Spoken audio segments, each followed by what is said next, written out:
one and all, and listen to tales of excitement and adventure. Tales of daring heroes, savage monsters, and bards who just couldn't keep it in their pants. Tales of friendship, nobility, drunken foolishness, and unforgettable fun. These are tales of role-playing games, fair listeners, and this is Rollin Bones. My name is Ryan Howard, and I shall be your guide.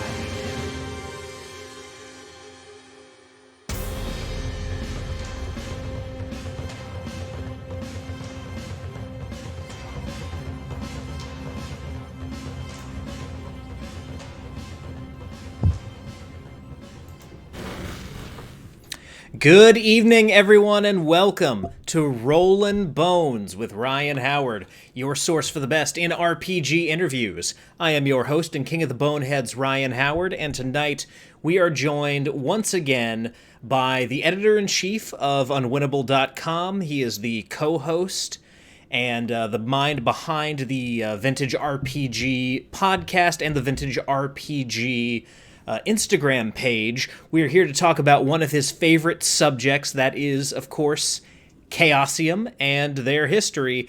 Ladies and gentlemen, give it up for Stu Horvath. Well, hello there. How you doing tonight, Stu? Pretty good. I'm hanging in there. It's night. Absolutely. Cool. So, honestly, this came about for two reasons. The first was I had Hambone on again to talk about one of our mutual passions, that being professional wrestling. And I wanted to bring you on again, and I was thinking, what would be a good way to bring Stu back on the show? And I toyed around with the idea of doing histories of some of these other role-playing games that are not, or other role-playing game companies that are not TSR/Wizards, and so I thought, let's kick it off with Chaosium, and Stu will be banging down the door to come on the show. And so I asked you, you said yes, and here we are. It's true. It's like if there is one thing that you could ask me to do and I could do without, really blinking an eye, it's rattle on for several hours at a time about Chaosium. Absolutely. I knew I could count on you. So it would be a totally different experience if you asked me to come on and talk about wrestling. That I know nothing about. Mm-hmm. Absolutely. Gotcha. Cool. Well, I guess to start things off, we really should kind of understand, your history with the company and, hear a little bit about how you became such a big fan of Chaosium. So let's begin there. How did you, find yourself a fan of Chaosium and their games? How did you discover them, and what brought you to this level of devotion to their product? So I started off with, kind of like their number one hit. I found a copy of Masks of Nyarlathotep, the second edition paperback version, in my local Walden Books, just sitting there on the shelf all lonely. And this is probably 1990, 1991. So I was probably a little too young for it, for a book that has like a lot of human sacrifice and, terrible, horrible things happening to people. But there was something about that game that sort of fulfilled like the promise of like what I had always kind of like wanted out of Dungeons and Dragons, but never quite got. It was this huge globe-spanning conspiracy adventure. You go to 5 different locations. There's really weird villains. The story is just has layers to it that you don't get out of Dungeons and Dragons. So and of course, like Masks of Nyarlathotep is sort of generally regarded as one of the best campaigns ever written for RPGs. It was written in '84 and it's still holding its own in terms of like people really enjoying it. So that's how I started off. I started off with one of the best things that was ever written for RPGs. So it was an easy sell to kind of just be like, well, the guys who made this must be really good at what they do. And I went from there. I kind of naturally progressed into Call of Cthulhu. You can't play Masks of Nyarlathotep without the Call of Cthulhu rules. And for a long time that was it. Call of Cthulhu. I had Stormbringer and Pendragon, but nobody really wanted to play those with me. So like the game that we played most was Call of Cthulhu, and it just scratched so many itches. It was a little bit more easier. The headroom to get into the games, that basic role playing system. It's percentile skill based. So like it's set in the real world. All these things kind of conspire to make it like an easier game to kind of just get a handle on. And I just really appreciated that. Like you don't have to do the this is the '90s, so it was D&D second edition, so it was THAC0. You don't have to worry about doing the mental gymnastics to kind of figure out you know if I hit armor class 0. It's just like you roll a percentile die. If you get under your skill, you shoot the thing. If you don't, you don't. Very easy. Mhm. And I think that sort of accessibility, that lowering of the barrier to entry was really appealing to me. And I just kind of went from there. And in the years since, I basically now own everything that they've ever published. There's like maybe 3 or 4 books that I don't have. And over the course of acquiring all this material, I've just constantly being reinforced that this was a company that from the very beginning was just extremely quietly, humbly innovative in like a incredibly important and influential way. Almost all of their games have like a really important legacy, and they bring in so many different people who've gone on to other things. So my group of friends often jokes that there's 3 of us who have brought people together. It's there's people who were introduced to the group through Hambo, there were people who were introduced through me, and there's people who were introduced through our friend Sean. So you could sort of chart how everybody came into the group through these 3 conduits. There's something similar at play with Chaosium, in that like so many people enter into the role-playing industry through Chaosium, working for them, and it's crazy how many, like it's like they're the friendliest like nurturing company, and like they you do a little work for them, and then you go off and you make your career. So stuff like Vampire the Masquerade, like that has a direct connection. Even the Dungeons and Dragons folks sort of filter in and out a little bit too. It's a really interesting kind of nexus for the role playing industry. And I think that's sort of just testament to who they are and what they are and what they've become. It's just this level of quality that has like a thoughtful design process behind it, that makes all of their games simultaneously fairly simple to get into, but always surprising once you do. Yep, absolutely. And I say this as someone who has not yet been able to play a Chaosium game. I know I might have to turn in my RPG card for that, but I got into this hobby through D&D 5th edition. I got into it in college, which was not all that terribly long ago for me. And pretty much every game I've played has been 5th edition Dungeons and Dragons, with a couple exceptions here or there. So I've not yet played a game of Call of Cthulhu or RuneQuest or Thieves World or any of these games, although Thieves World does have a very interesting part to play in my conversion into an RPG fan. Oh, really? Yeah, I'll get to that story in just a little bit, because All that right. was my first Chaosium exposure, besides knowing what Call of Cthulhu was and that it existed. But yeah, so much comes from Chaosium and spins out of that world, and they've been around since damn near the beginning of all of this. If you look at Greg Stafford's story, I mean, he comes directly out of the wargaming lineage, just like Gygax. The companies are around for roughly the same amount of time. He's right there. He's kind of the silent partner in the creation of what modern RPGs are in a lot of ways.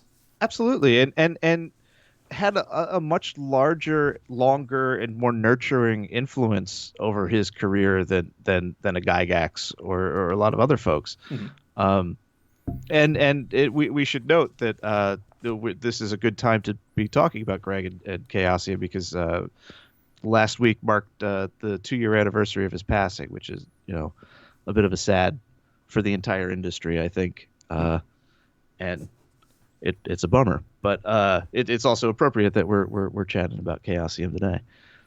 Absolutely. So yeah, the Thieves World story, which it again synergy because you guys just did a Thieves World episode Yeah. last week. Yep.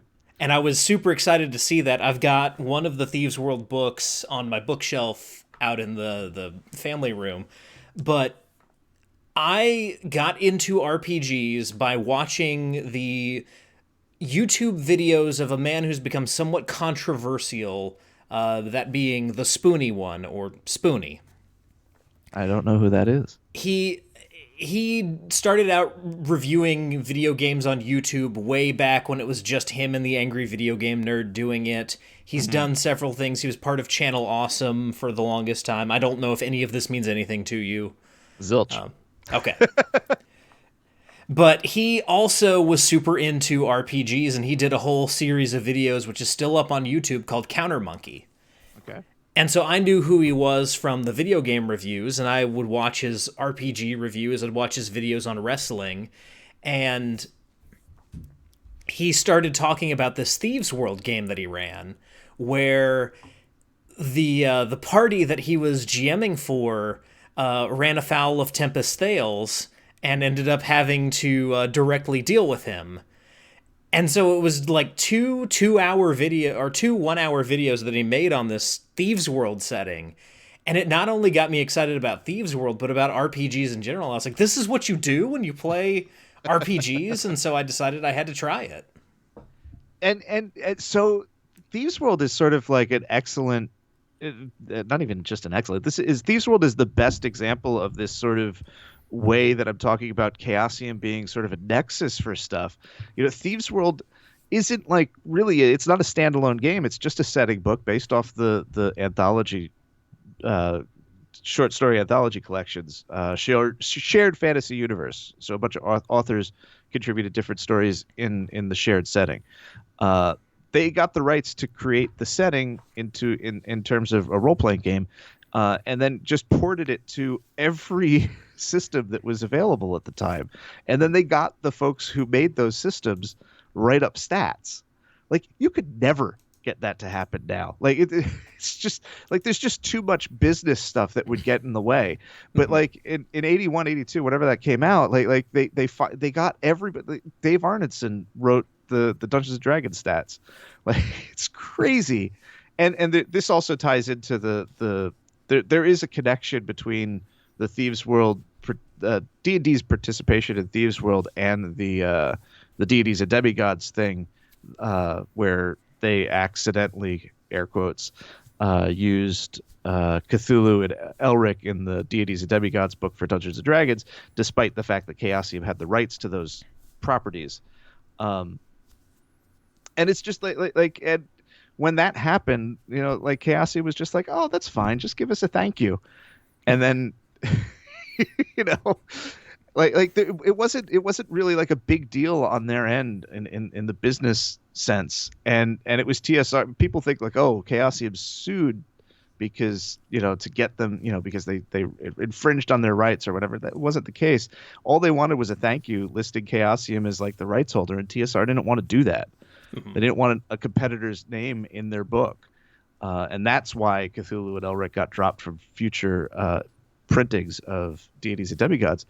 But it's just like that idea that Chaosium could bring all of these people who are ostensibly competitors together in this box set that is still celebrated as one of the best city systems ever created for RPGs. Certainly the way it approaches random encounters on the street was really groundbreaking and informs a lot of OSR kind of approaches to random tables. And to do it with all of your competitors, Yep. it's crazy. It's amazing. Mm-hmm.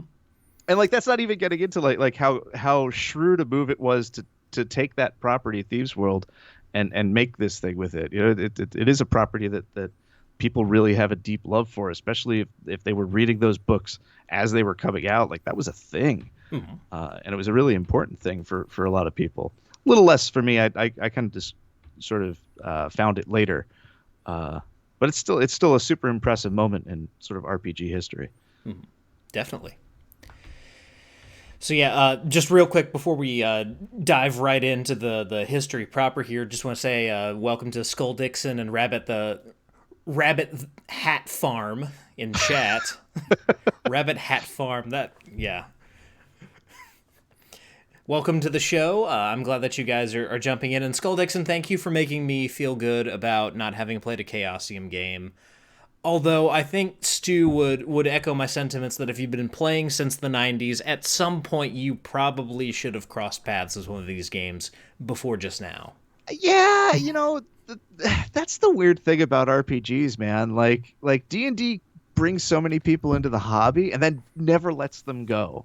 You Mm-hmm. know, like a lot of things like filter you down into other stuff and like your interests get narrow. But like it's like the opposite of a funnel.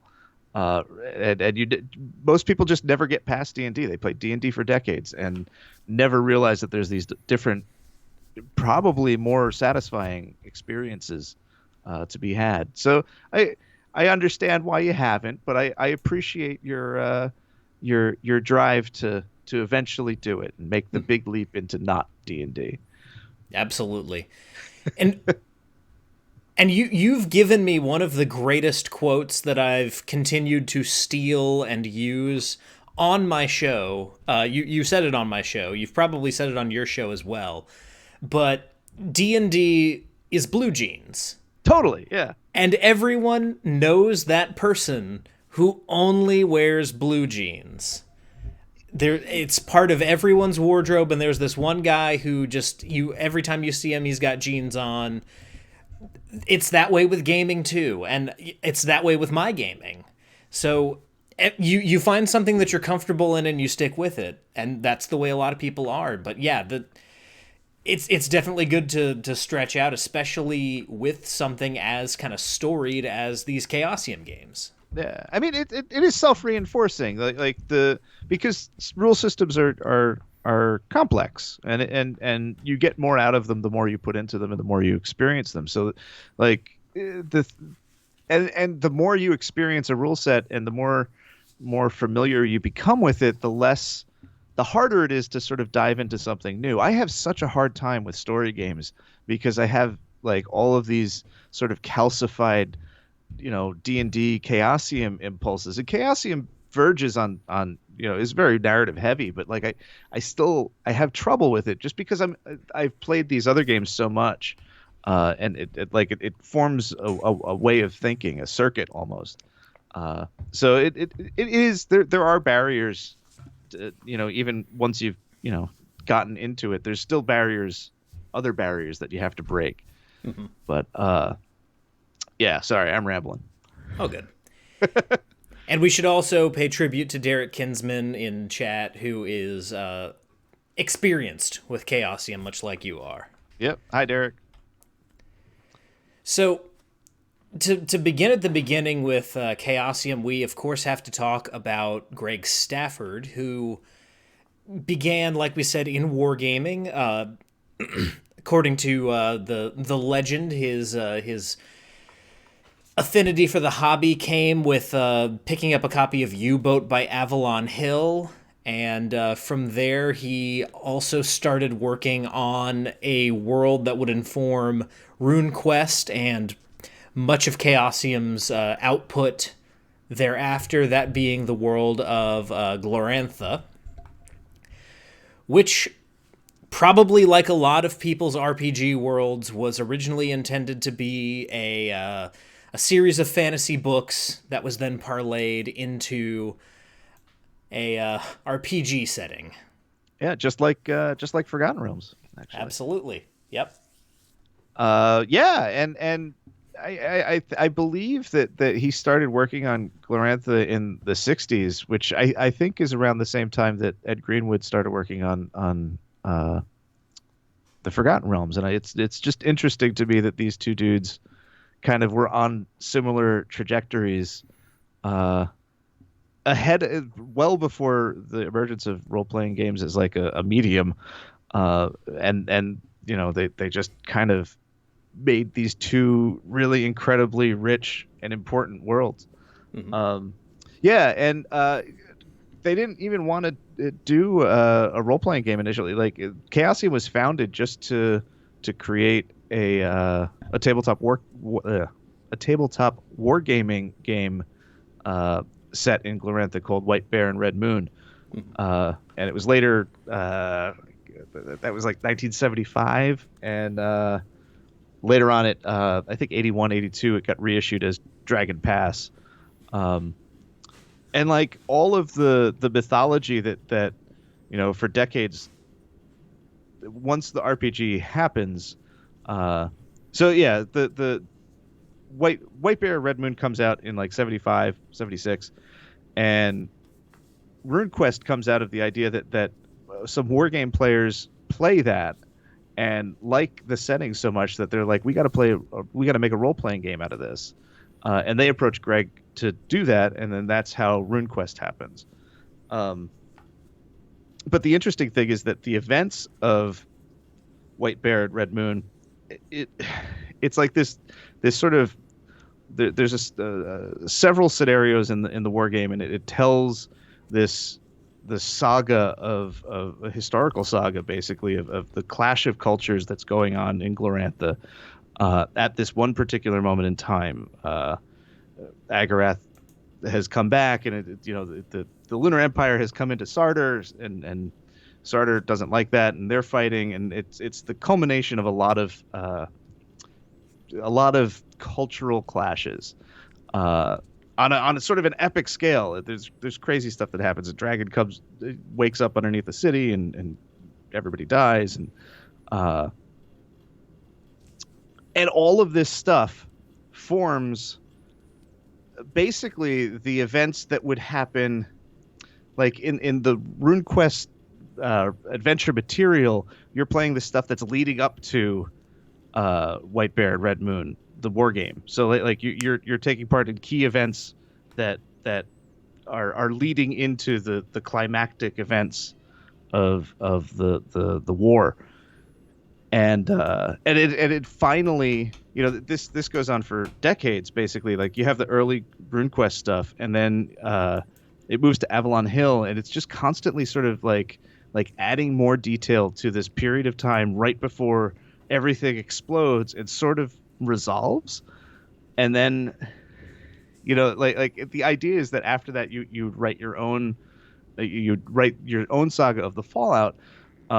And only just now, when the 7th edition of RuneQuest came out, did they actually finally push the sort of the narrative needle past this one point in history. So you have 30, 40 years of just so much time and energy and narrative detail getting dumped into what amounts to like 3 years of like the game time of the world. And so what you get is just this super rich and exciting, like there's just so much detail, like you could read. So funny thing is that I had no idea that RuneQuest existed until a couple years ago, through some quirk of Chaosium's like distribution. I just never saw them on the shelves. Call of Cthulhu, I saw, Pendragon was on the shelves, Stormbringer to a certain extent. I would see them in the shelves of Walden Books and local game shops. Never once did I see a RuneQuest book or box. And that goes for Chaosium and Avalon Hill stuff. And I've talked to people elsewhere in the country who had the opposite problem. They only ever saw RuneQuest stuff, and never saw Call of Cthulhu, which is just like unheard of. Like I can't imagine life without Call of Cthulhu. Mm-hmm. But so once I realized, maybe 5, 6, no, it's probably closer to 10 years ago now, where I was just like, you could find anything on the internet. I was just like, I'm going to get all of the old Call of Cthulhu box sets. because I love boxes. Boxes are a seductive thing when you like role playing games. And so I I start buying those up, and then I find out that there's like this RuneQuest game, which kind like I knew the name, and so I started buying that stuff up, and I immediately fell into like this black hole alternate world where all I cared about was Glorantha and learning more about it. I had to track down every single book, every little tidbit of information. You know, they issued a couple years ago they these two gigantic leather bound like guide to Glorantha. It's like over 1,000 pages. It's like 24 no, it's like 11 by 17 size books. They're crazy. And read them cover to cover. Like I crammed so much Glorantha into my brain.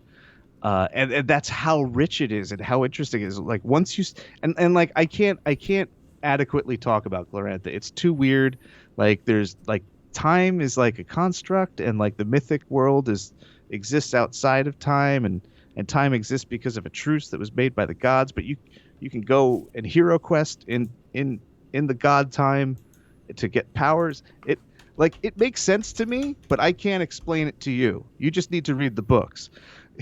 you know like it's just this crazy very Greg Stafford was into shamanism, and a lot of that comes through, and it's so thoughtful, and like there was recently the thing about orcs and evil races in D&D, right? Mm-hmm. One of the cool things about Glorantha is there's no orcs, and most of your typical fantasy races aren't there. But what you do have are trolls, and trolls are interesting because they kind of they already solved that problem. So humans, everything has associations with runes in RuneQuest. So there's the man rune, which is like for bipeds, and humans are sort of a combination of the man rune and the light rune, and that kind of defines a lot of the stuff in the metaphysics of the game. Defines sort of the things that we understand as being humans. We like daylight, we like food, we farm, we hunt. The things that we think of as humanity is sort of defined by this idea of light plus man. Trolls are the combination of man plus the dark rune. That doesn't mean that they're evil. That just means that they don't like the light, and they have a different set of priorities. And a lot of times in what's going on in Glorantha, humans and trolls are at odds. In fact, trolls, sometimes eat people, humans. But they're never made a monolith.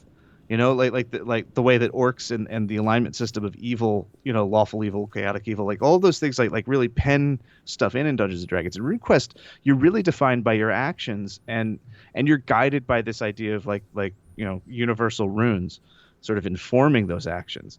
Mm-hmm. So I just think that it's interesting that 40 years later, D&D finally has this conversation about the monolithic idea, the essentialism of their evil races, and how that's kind of weird. And it was already solved essentially in RuneQuest back in like 78. Mm-hmm. I mean, not very fine grained, and it's not like not very elaborate or really thought out, but like the framework is there, and the framework was worked on periodically for years going forward. So there's the Troll Pack box set, like just fills all of this out in wonderful detail, and just kind of and people just kind of keep going in, dipping their toe in, and working on it and giving a little bit more detail. And now it's like everything about trolls is they're one of the best and most interesting fantasy races that I've ever encountered. Hmm. Yeah, absolutely. And, one of the things that Skull Dixon pointed out here in chat earlier is that, Greg Stafford had this great affinity for mythology.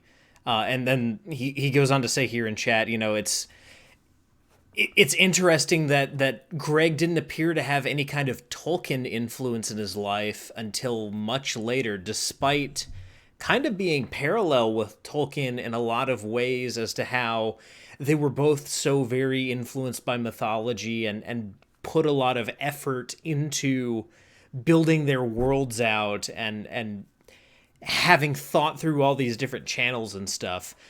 But he also had that in common with a another author whose work ended up crossing paths with his, that being H.P. Lovecraft. Yeah. And this love of mythology, I feel like, directly carries over into what began life as, I believe, a module or a planned adventure for RuneQuest, which ultimately became Call of Cthulhu in 1981.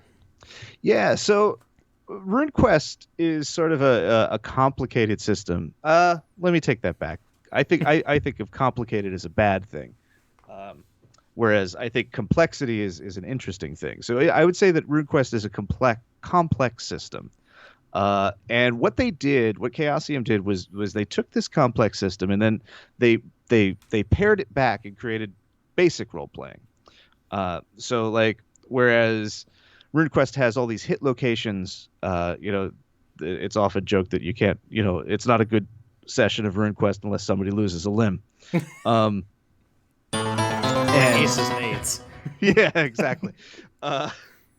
So it has and hit locations just that's one way that you could just look at a system at a glance, and if it has hit locations, you're like, okay, this is a particular type of game, and it's going to be more complex in terms of how it resolves combat. So basic role playing just takes the core system and gets rid of all the complexity, and so the hit location's just out. Don't worry about it.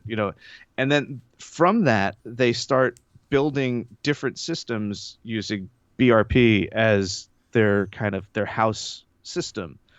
So everything that Chaosium does is rooted in this is a BRP game, with the exception of the Prince Valiant thing, which is sort of like a we might get there. I don't know. But Call of Cthulhu, Pendragon, Stormbringer, ElfQuest, Ringworld, they did a series of 3 games called Magic World, Future World, and Super World. All of this is all rooted in the basic role-playing system. So basically, the nice thing about that is if you're experienced in one, you can kind of pick any other one up. And it's the underlying system is the same. All you have to kind of learn is the modifications that were made to make the system special. So like the magic system in Call of Cthulhu is extremely different from the magic system in RuneQuest, which is also extremely different from the one that's in Stormbringer. And then so like you get Call of Cthulhu comes right out of RuneQuest in this way. And as I said earlier, Call of Cthulhu is a much more minimal game. The skill system is straightforward. It's set in the 1920s, which, while not our world, is close enough to our world that we can kind of easily inhabit it without a lot of we don't have to worry about like what is armor like, or what is magic like. Like it's right there. It's the real world. They had cars and phones. Mm-hmm. And it really is the first horror role playing game, and it honestly doesn't have a whole lot of competition even today in terms of being the best horror role playing game. Even though it is wrapped up with the works of H.P. Lovecraft, it like they had 2 books out. So, H.P. Lovecraft is a specific type of cosmic horror, right? Yeah. The Cthulhu mythos and all of that. And, you have a sanity mechanic, which is a little weird. They've fixed it in 7th edition, but to a degree, but it touches upon some portrayal of mental health that I don't find particularly good. But I understand why it's there, because it kind of captures sort of a psychological stress that's present in philosophically, on a philosophical level in Cthulhu Mythos stories. Um, where was I going with this? I lost my train of thought. You were talking about magic systems and how Call of Cthulhu is different because we kind of know the world that it's in. They have cars and phones. Talked a little bit about mental health and Lovecraft. And were you getting into kind of the sanity mechanics around Call of Cthulhu, the role playing game? Was that where you were headed with that? I honestly don't know. I was going on a tear, and then like I had to like use a specific word. I had to think for it, and then like it just disappeared. Yeah. So I think that I think that it's just an easier game to sort of pick up and inhabit. Best horror game. Yeah. Okay.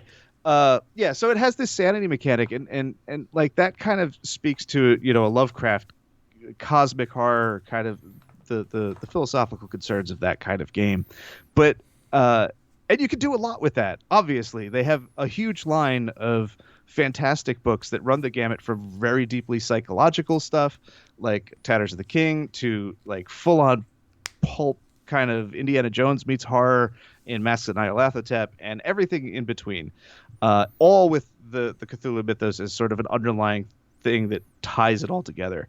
But what they don't have is much conventional horror, like what you would call like the universal horror kind of stuff, or like stuff that touches on stuff outside of Lovecraft. But in the 90s, they put out two books, Blood Brothers 1 and Blood Brothers 2. And both of those are just scenarios that are just straight horror. And it's almost as if like they looked at like a system like Chill, and they were like, okay, we see that there's a need for this. We're just going to do it, and we're going to do it so good that nobody else needs to do it. Like, and they just blow it out of the water. And they show it basically, those two books show you how you could use Call of Cthulhu rules to run conventional horror, or let's not say conventional, let's say non-cosmic Lovecraftian Cthulhu mythos horror, and do it well. And like that was sort of like the last word. Like, and I don't think that anything's really come close to being like an effective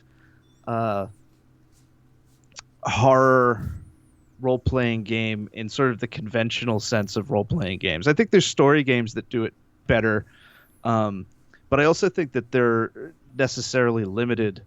I mean, it is kind of hard sometimes to do a Call of Cthulhu campaign, but like a game like 10 Candles, like it's impossible mechanically to do a campaign. But 10 Candles does like really ratchets up the horror of it. Call of Cthulhu is still a role-playing game. Most of my sessions are, you gather around the table and there's lots of joking and fun and laughter, which seems weird for a horror game. And like I usually get like one good moment of like, oh God, this is scary. And then like everybody tenses up, and then like it's usually towards the end of the scenario, to the end of the session, and we kind of move on, and then that's it. And it like, I feel like that laughter around the table is something that comes with, what do you call them? Like just sort of general role-playing games. I think once you get into the indie space, like you're more inclined to sort of be seriously investigating sort of like the emotional responses of games, and you might not necessarily be as like obviously entertaining. And Call of Cthulhu is definitely, you could push it that way, but you could also have like something akin to a Dungeons and Dragons experience with it. But on that level, that sort of game, I don't think anybody else has done a horror game as well. Your obvious choices are like Ravenloft for Dungeons and Dragons, which is a terrible horror game, and it just is. Absolutely. D&D is not for horror. No, it doesn't work. D&D works. What it does well is dungeon crawls and like making stories up about dungeon crawls that facilitate dungeon crawls. Everything else that it does like you're kidding yourself if it thinks it does. You think it works well. Yeah. Um, and then and there's nothing wrong with that. Like that's great. You could push that a long way, obviously. Mhm. Vampire the Masquerade is probably the other big horror game, but like I just never bought it as a horror game, despite because like you're playing the monster. Like that's not a Yeah. horror game. That's a superhero game. Yeah, And it's very much it's superheroes for goth kids. yeah, exactly. And again, I appreciate that. That has its Mhm. place. I listen to Sisters of Mercy a lot. But it's just not. It doesn't hit the heart, and because that's like when you're identifying with the monster, that's not. You're getting at something else, an alienation. Uh, it's just not. It's not like horror is helplessness. Um, but and chill never really kind of figured itself out. So like those are the three main horror games, and you know it's just like the same thing that happened with Pendragon, which is Greg Stafford's great work. Like it's the best for my money. It's the best role playing game. Like Mhm. it's the one that proves that it's an art form. It is a perfect balance of playability, mechanical, narrative kind of synthesis. I mean, with a limited kind of, perspective, like you really need to love King Arthur and the that sort of thing, the medieval romances. But if you want to adapt medieval romances to a role playing game, like Pendragon does it perfectly, and it does it with uh, kind of like care to the subject matter. It's just a perfect kind of integration of everything around it, and it does it so well that no one's ever really tried to make another King Arthur role playing game. Yeah, You know, until just recently. yeah, and I know nothing about that game, and I probably am not going to know anything about that game because Mhm. Pendragon exists, and Yeah. like if I'm gonna do it, I'm gonna do that. It's an 80-year campaign, so that's like I don't know, like 160 sessions. Like if you want to go into it, like that's the way to do it. Three Mhm. generations of characters' families, like you know, living and dying in Arthur's service. Like Mhm. it's a massive thing, and it was a massive thing that was done so good, and that he just spiked the football so hard that the football exploded, and there's Yeah. no reason to continue the game. Absolutely. And that's sort of what Chaosium does. Mhm. like they just do these things, and they drill down on them, and they do them so well that you begin to wonder why anybody else is bothering doing similar things, and Mhm. and in a lot of ways people stopped. you Yep. know and it's crazy because most people don't really know about Chaosium, like in the larger perspective of the role-playing world. Everybody knows D&D, but not so much Chaosium. Yep. Yeah, and two things I want to talk about real quick, Mm, just in relation to Call of Cthulhu before we move on to Pendragon, sure. because there's a lot to talk about there. One, when it comes to Call of Cthulhu, I say this, one, because it touches on one of my other passions, that being comic books, and two, it goes to show that these were extremely top notch quality products that were being put out. But in that first Call of Cthulhu book, the art was done by Gene Day, Oh who yeah. people who are deep into Marvel, you'll know him as kind of the definitive Shang-Chi artist. But yeah, that was the kind of work that was being put out, and it was done, a year before he died all too soon. Yeah. But yeah, that's exactly what the kind of quality they were putting out. And then there's been some discussion in chat here. One thing I want to address real quickly, Derek, Stu and Hambone actually did an episode on the Green Knight RPG a couple weeks ago, actually over a month ago. Time doesn't matter anymore. Yeah. It's called The Green Knight. It's kind of sorta a promotional product with the film of the same name, which is cool but odd at the same time. It is definitely a strange choice. Mm-hmm. I applaud that choice, but because I like a weird world, but it's definitely an unusual choice. Yep. But then the other discussion that's been going on is kind of like the atmosphere of horror at the table. There's one game that I feel like kind of does build atmosphere at the table. And I haven't played it. I've just heard about it. That's Dread with the Jenga tower. Yeah, yeah, I absolutely agree. I would put Dread in a 10 candles kind of category where Yeah. it's just you can't. It's hard to build a campaign out of it. It's on that indie spectrum where you're gathering around the table to. I mean, this sounds like I'm taking the piss, but like you're gathering around the table to sort of be uncomfortable. Yeah. And that's sort of an indie thing. It's where you like I feel like baseline, like the original tradition of RPGs was about fun. I don't like using that word either, but like it there's a hang aspect to it, like a hangout aspect to it.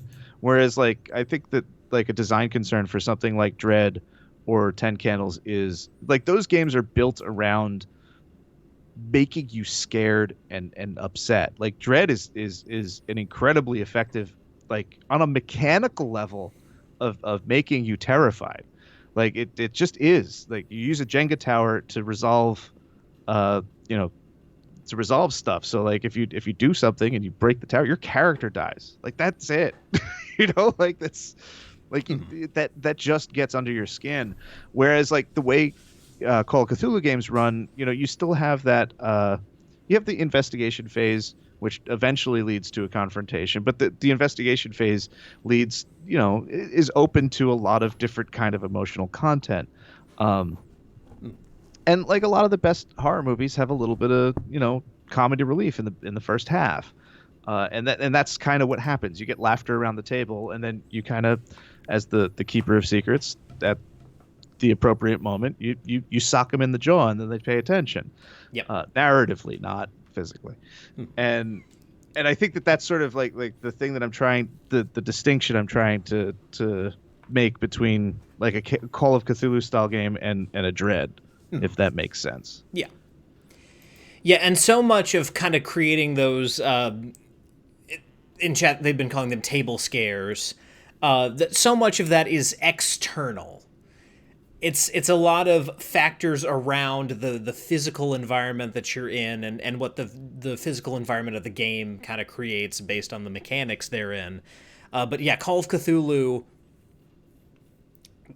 is able to, kind of give that vibe and still be a good top-notch horror game that you can do campaigns of without having to rely on any kind of external factor, because like you've already said, with games like that, with some of those indie games, once that experience is done, next time you go back to it, it's not going to be the same. You're not going to recreate that same first experience. Yeah. And I mean, I guess at heart, Call of Cthulhu is really, and maybe this is the reason for its ongoing success, but it everything points to it being a horror game, but it's also a mystery game at the same time. Mm-hmm. And it's that mystery element that gives it longevity and allows for it to have flexibility and not be, punishing horror the entire time. And as I said, yeah, like the first half of any given Call of Cthulhu scenario is going to be investigation, and that speaks to its embrace of mystery. I like that though, the table scare. That's a good kind of word for it. Mm-hmm. Yeah, let's see if we give credit where credit is due. That was Derek. I was going to say that sounds like Derek. So yeah, now we should move on to the kind of the next big one, 1985's Pendragon, which we've already been talking about. And one thing to discuss here, in a lot of games, the alignment system that comes from D&D ends up being very kind of silly. And Yeah. one thing that really that needs to happen in an Arthurian game, just because of how focused those stories are on virtues and honor and all that kind of stuff, the personal traits and passions system that Pendragon gives us, I feel like is a brilliant codifying of that in an RPG setting. Yeah, absolutely. Like, honestly, like I don't understand why this idea. So the way it works is that you have a bunch of what do you call it? Virtues, right? Mm-hmm. And like they're binaries, so it's like lust and chastity and wrath and not wrath. What's not wrath? Chillness. Um, and these things are on a binary, and they go up and down dependent upon your actions. This is such a brilliant way to kind of codify your character, not just like as like a bunch of like power stats, like measurements of strength, but just it codifies their personality, and to an extent the culmination of the choices of their history. And I don't understand why more people haven't ripped it off. Hmm. Like it's such an elegant solution. Specifically, it's an elegant. You could put anything into these binaries, But for Pendragon, it's interesting because it that's how it captures the complexity of medieval romance in a way that is fun and interesting as a role playing game. So you mentioned the Green Knight game, which is based on the film. Mm-hmm. The film, I think, is an interesting choice because I think that you have to. I haven't seen the movie yet, of course, but the story is based on a poem, a medieval, Arthurian romantic poem, Mm-hmm. um, and it doesn't make any sense unless you kind of put yourself in the mindset of that period and what it's dueling systems of honor. You're trying to figure out how to Gawain is trying to navigate his personal honor as a knight, and like the laws of hospitality, and also his honor in terms of like the system of chivalry and of courtly love, and all of these things are contrasting and conflicting. So like he goes to the Green Knight's or the guy's castle. I'm not going to get into the whole story, but he goes to the guy's castle and he's given hospitality, and the guy says, "You can stay with me as long as you want. We're going to make a deal, though. I'm going to go out hunting every day, and if you give me what you get in the castle, I will give you what I get at the hunt." And that's like the deal. Hmm. And the dude's wife gives Gawain a kiss on the first night, on the first day. So like, okay, he's got to navigate this thing where it's like, okay, dude's wife kissed me, but like the thing, so he winds up kissing the Lord, and he gets like, I don't know, like a pig, but like he doesn't have to explain it. So like he's just like he's honoring the law of hospitality, but he's not like dishonoring the lady, and it's like all of this doesn't make sense to a modern audience. Like it's just like this is like a problem that like our culture just doesn't care about this stuff anymore. These systems are antiquated in our everyday lives. Like we don't have a frame of reference for it. Hmm. But with the way but all of these things are of huge tantamount, like these are matters of life and death for characters in Pendragon. Like this is the stuff that you live and die by. And the virtues the virtues system like just codifies that in a way that you understand how you can have these dueling passions, and how they could serve you and how they could betray you, and it's so good. Like I just don't and there's going to be a new edition. I thought that the last edition was a beautiful polishing, and I thought that it had an air of the final about it, but it like there's a new one coming out, and I can't wait. I can't even, the words, they won't work. Like I'm so excited. Mhm. Gonna finally Absolutely. run. Gonna finally run the Great Pendragon campaign for some people who are really dedicated and want to run, be knights for the next 3 years. It's gonna be great. Mhm. Yep. And you know what? I think I'll jump on the Pendragon train with that new edition. Uh, so it looks like that's coming out. I don't know if that's coming out this year or maybe early next year, but I'll definitely give that one a look when it Yeah, comes out. I mean, I'm sure that this is going to be the last one because I don't think that, Stafford did have a hand in this one. I don't think that anybody's going to want to mess around with it without his input because it very much is his game, and it feels like it, and it's just it's really his masterpiece, and I just don't think that it'll. I think that this one will be the last Pendragon, Mhm. and that's fine because he finished the great campaign and like everything. You could add supplemental material, but essentially it's a finished game, and I think that that's also an appealing thing, even if it is a massive time investment if you want to do the whole thing. Because every session is basically supposed to be a game unless there's a really long adventure in it. So you're is a year. So it's like the whole campaign is something like 80 years. So that's baseline 80 sessions, which is crazy. I Mhm. did Mask of Nyarlathotep in 36 sessions. And that was so many. Like I don't understand. We didn't even do Australia. Like we're just so done with it. But that's the nice thing about the way the characters system is you could kind of put down your characters and play something else for a couple months and come back to it, and you could look at those virtues and it's telling you how your character acted, which I think it's like a save state for, and like it helps you just kind of get right back into that character's head again. Mhm.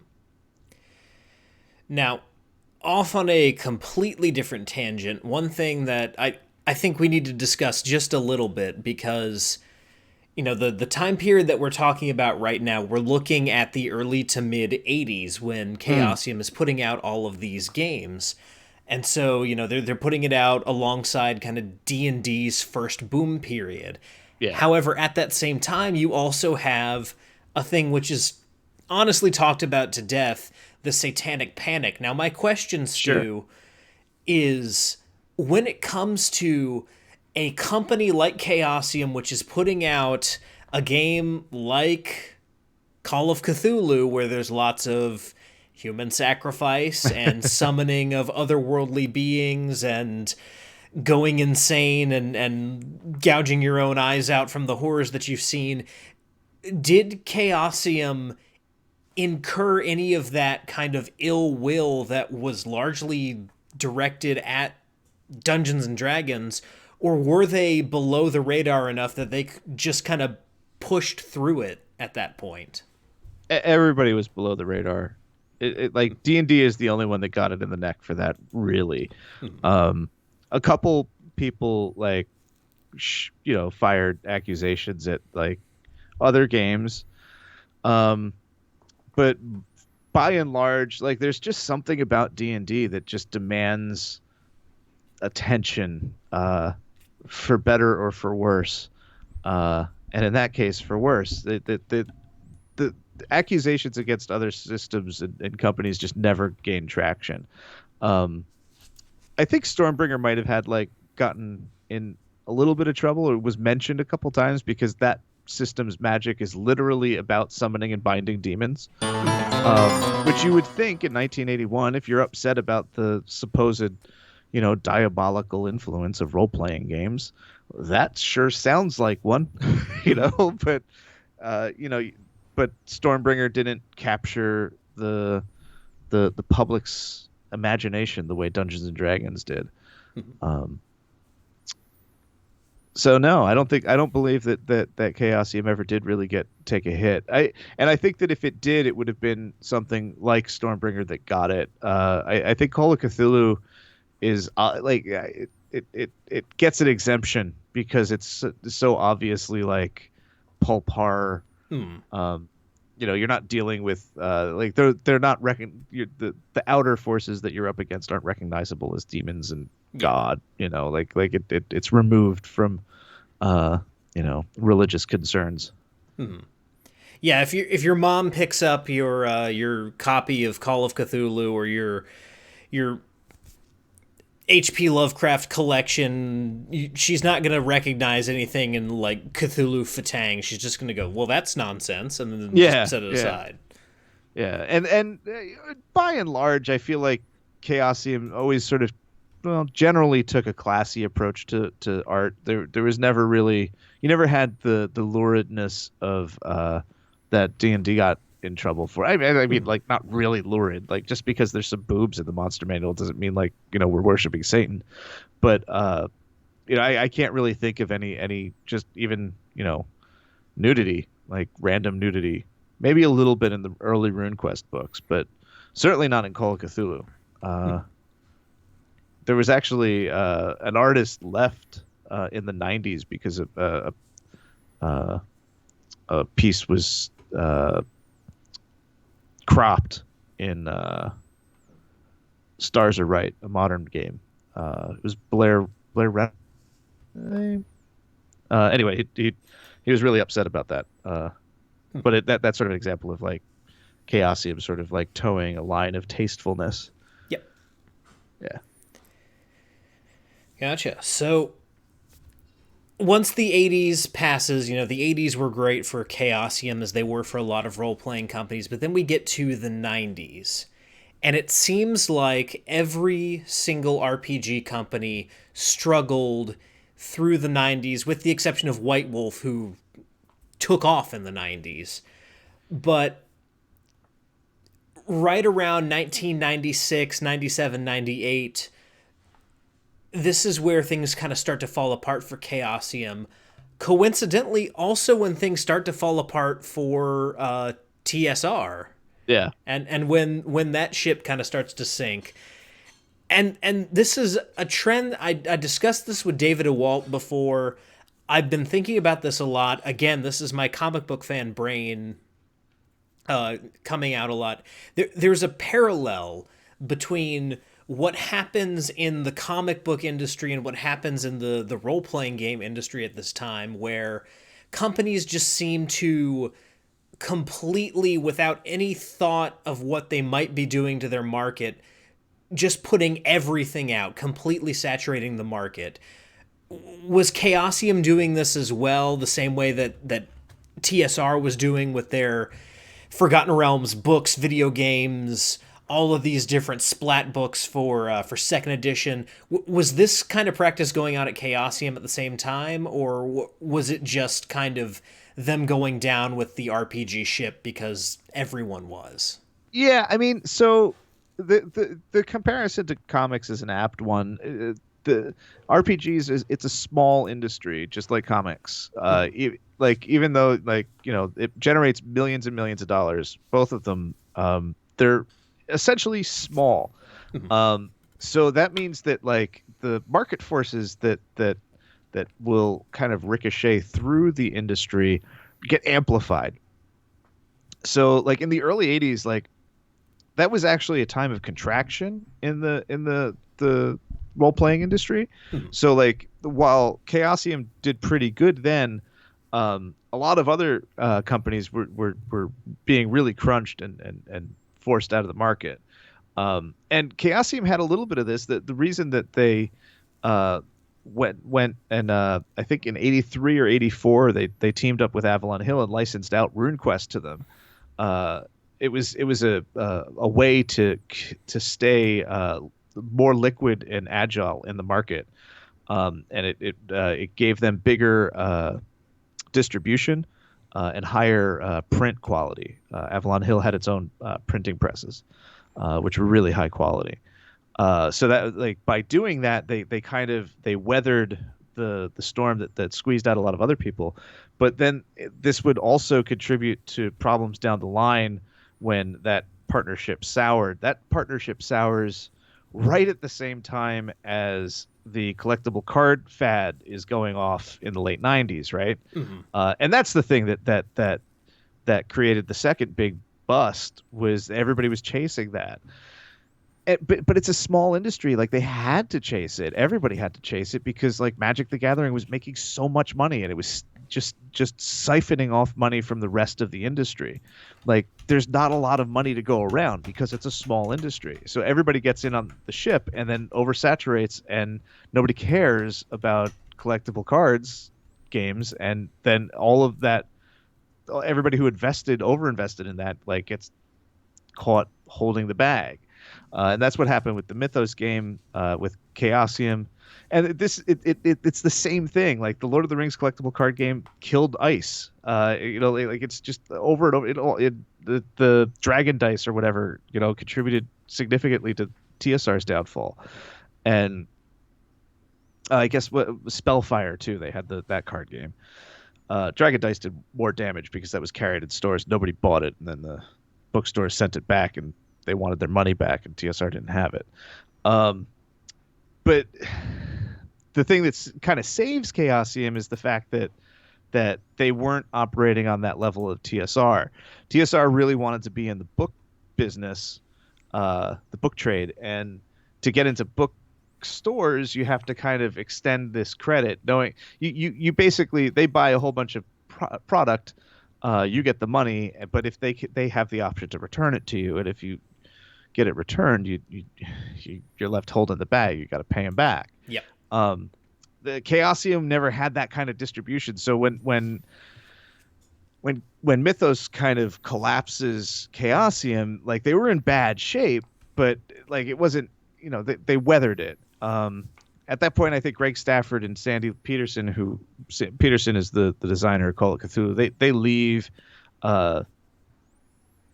Glorantha kind of goes with Greg, and it becomes like he starts another company called Isseries, which I think sort of becomes Moon Design, and then all of these things kind of come back to Pendragon gets they use Pendragon to pay a debt.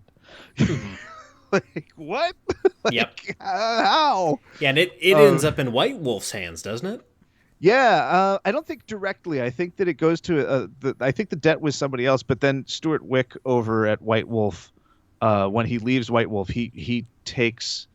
Oh yeah, I guess it was at White Wolf for a little bit, and when Wick leaves, he leaves and takes it and founds Nocturnal Designs, and keeps Pendragon alive, and then eventually, gets Greg back involved, and then they both die. Like, within 2 years of each other, and it's really sad. Mm-hmm.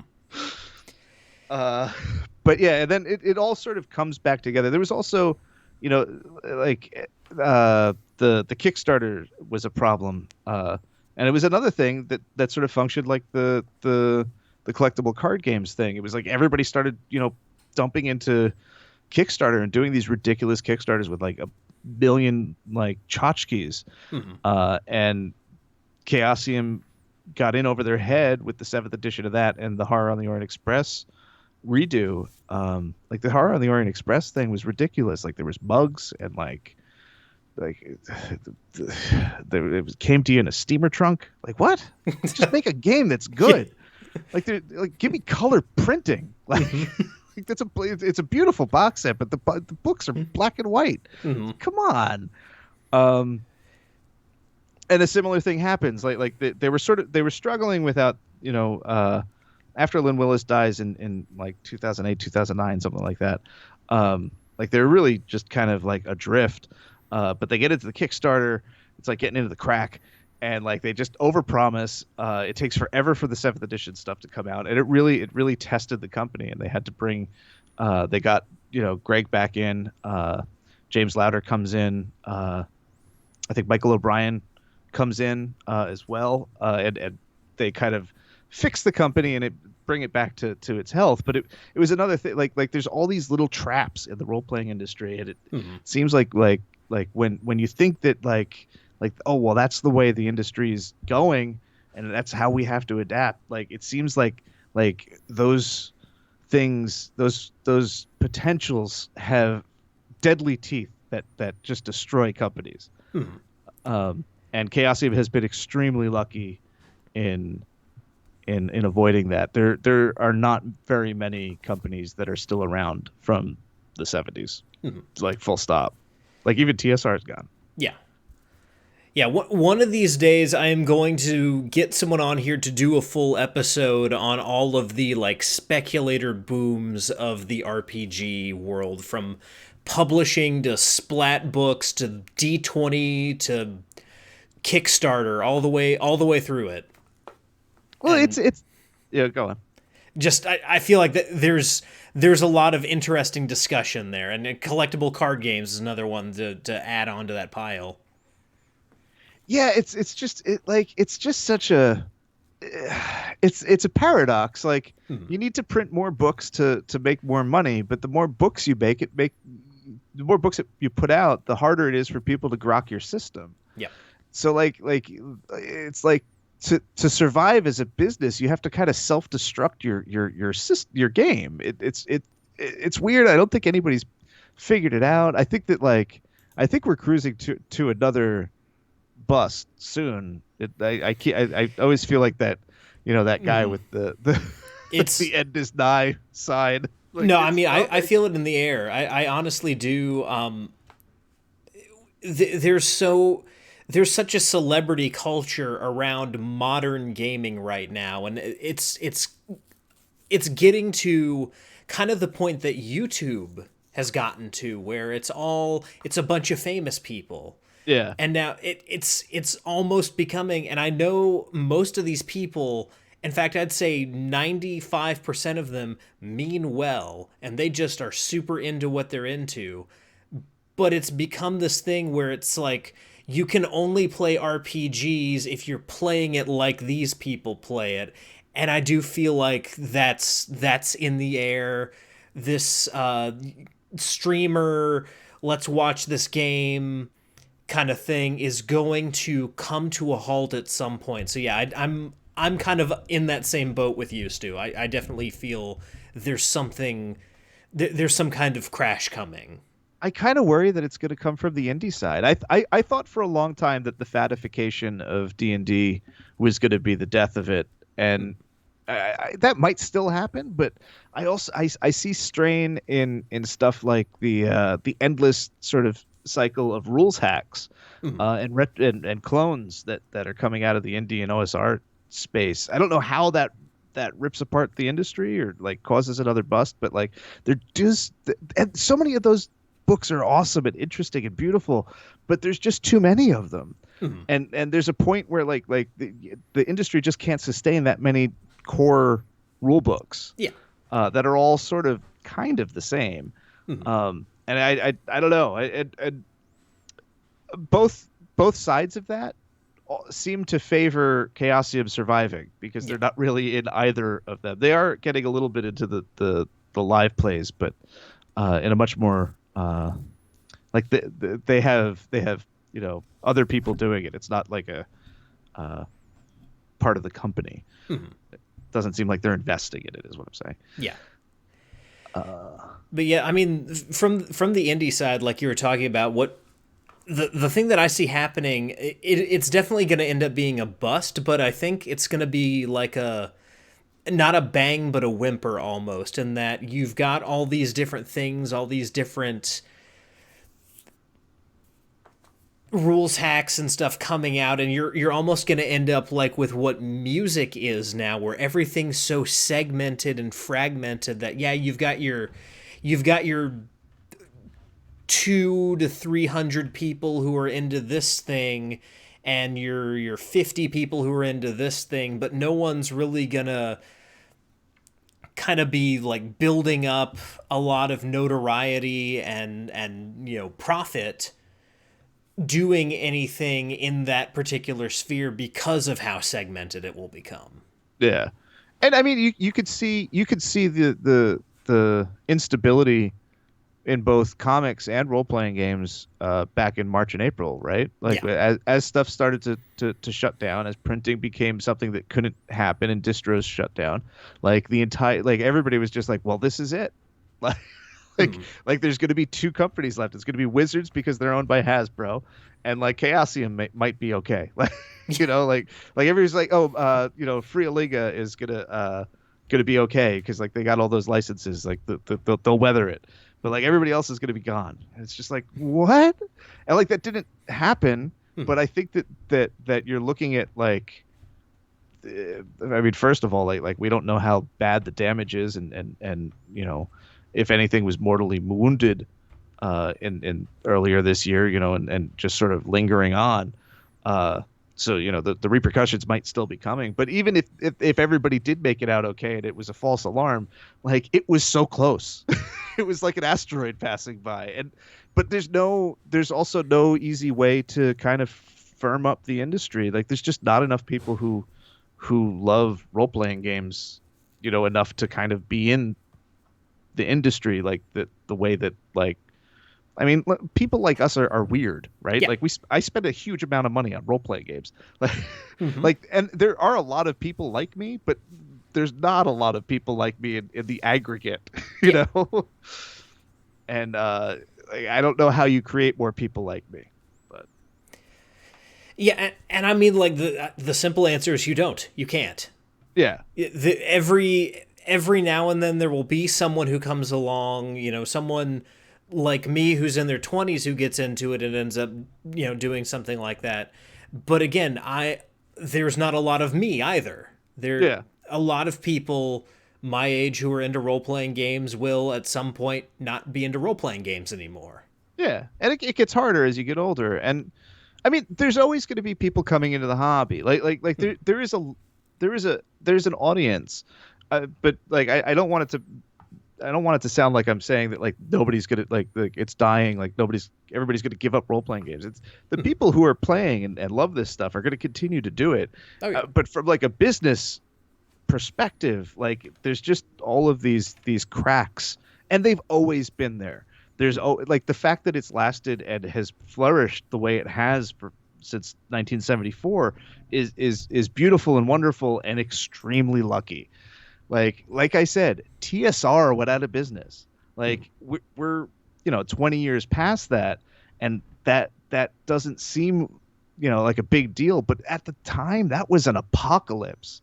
Like how could they started this and now they're gone? How did that happen? Like and the fact that it didn't all fall into a black hole in the late 90s is just, it boggles my mind. I'm thankful that it didn't, but like those fault lines have always been there, and they will always be there because there's just a limited amount of people who are into this sort of thing, which isn't a value judgment. Yep. And to kind of return to Chaosium specifically here, we've mentioned the fracturing and reforming of Chaosium, and that fracturing lasted from 1998 until like 2015. So it was quite a while that they were in the wilderness. Yeah, like they still were producing decent stuff. Tatters of the King came out in that period, and that's one of the finest campaigns that they ever produced for Call of Cthulhu. But yeah, in general, like it was really touch and go.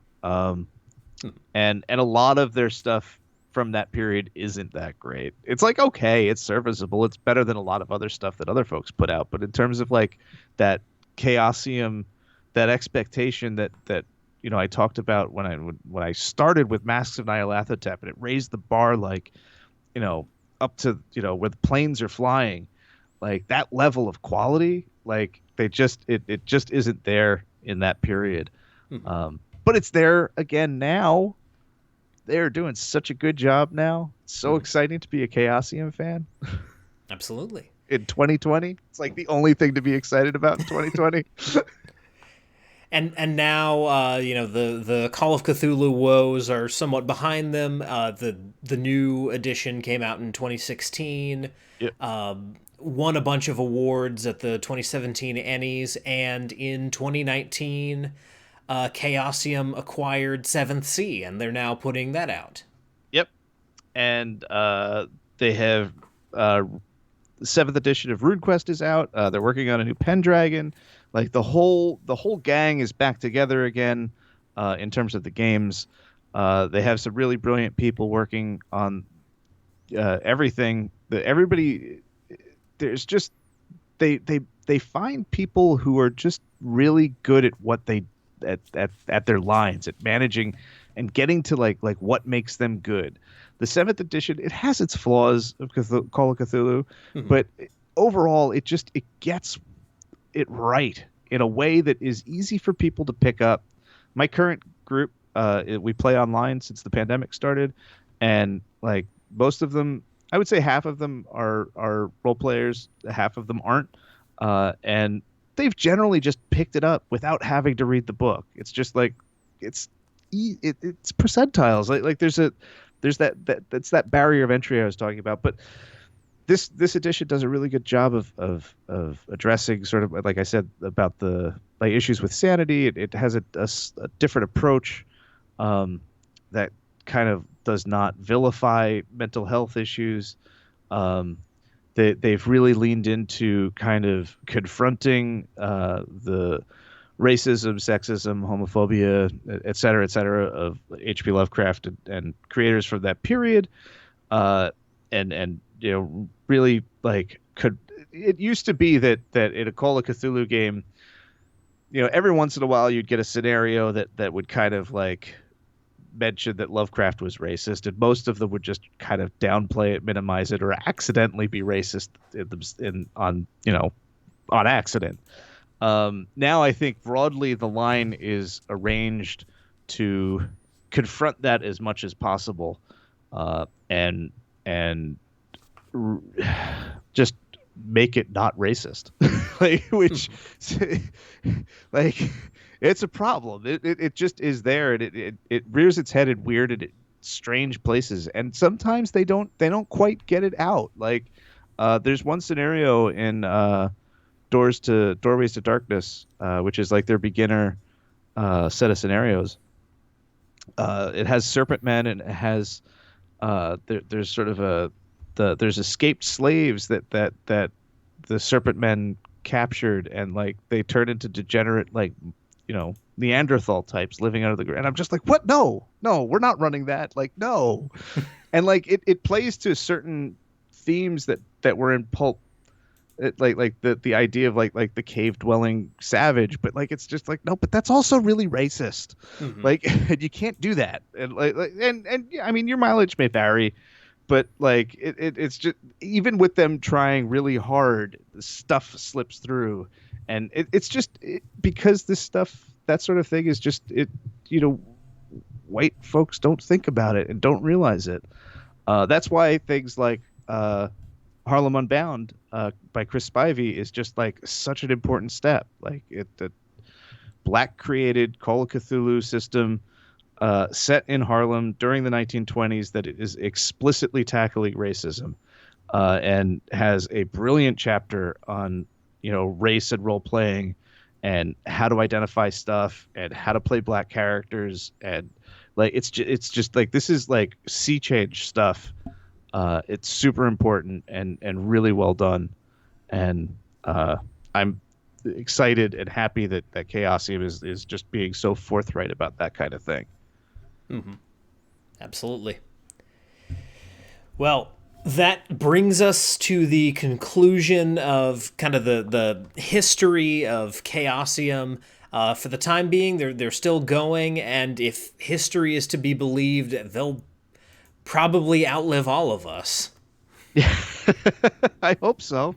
Absolutely. I think they have a pretty good shot at it.